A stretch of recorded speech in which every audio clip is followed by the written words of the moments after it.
ciidanka ammaanka gobolka Sool ayaa xabsiga u taxaabay Xasan Aadan Mataan oo ka mid ahaa ka qaybgalayaashii bandhigga caalamiga ah ee buugaagta ee Laascaanood kaas oo ku soo bandhigay sawirka madaxweynaha Soomaaliya Maxamed Cabdullaahi Maxamed Farmaajo. aan sawir ka sameynay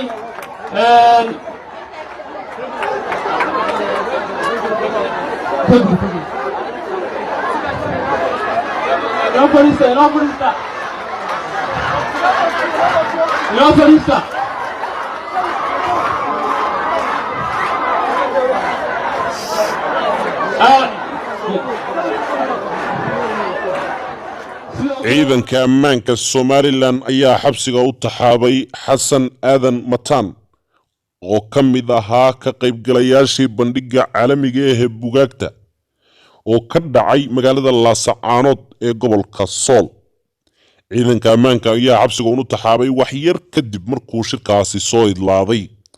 sida aad muuqaalkii hore ka dheehanayseenba shacab weynihii ku sugnaa howlka uu ku soo bandhigay sawirka madaxweynaha Soomaaliya Maxamed Cabdullaahi Maxamed Farmaajo ayaa aad ugu riyaaqay una sacbiyey iyagoo sawaxan iyo dareen xooggan fadhigooga kacay bal ee xitaa uu yaraaday ismaqalkii ka dhexeeyay bulshada kadib markay arkeen sawirkaasi, taas oo u ekayd in ay shacabku aad ugu qanacsanaayeen soo bandhigidda sawirka madaxweynaha Soomaaliya Maxamed Cabdullaahi Maxamed Farmaajo. sawiradii lagu soo bandhigay bandhigga caalamiga ah ee buugaagta ee Laascaanood ee farshaxanadu ay soo bandhigeen ayaan marnaba soo qaadanin calanka Somaliland, madaxweynaha Somaliland, xisbiyada iyo taariikhda Somaliland marnaba, iyagoo ku soo bandhigay dad caan ka ah geyiga Soomaaliya sida madaxweynaha Soomaaliya Maxamed Cabdullaahi Maxamed Farmaajo,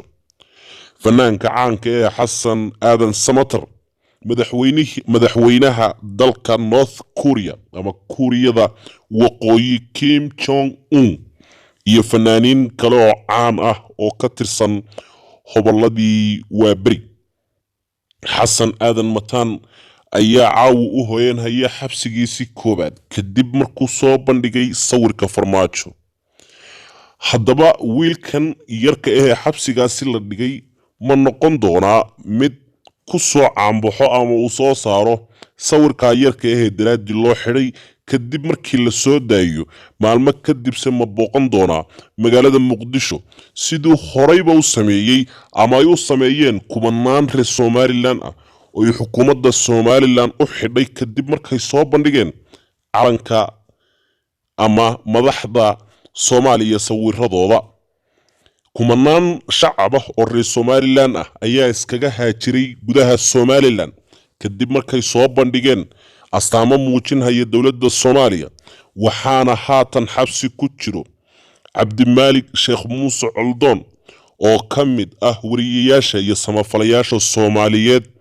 oo lagu soo eedeeyay in uu taageersan yahay Jamhuuriyadda Federaalka Soomaaliya ee uu hogaaminayo Maxamed Cabdullaahi Farmaajo.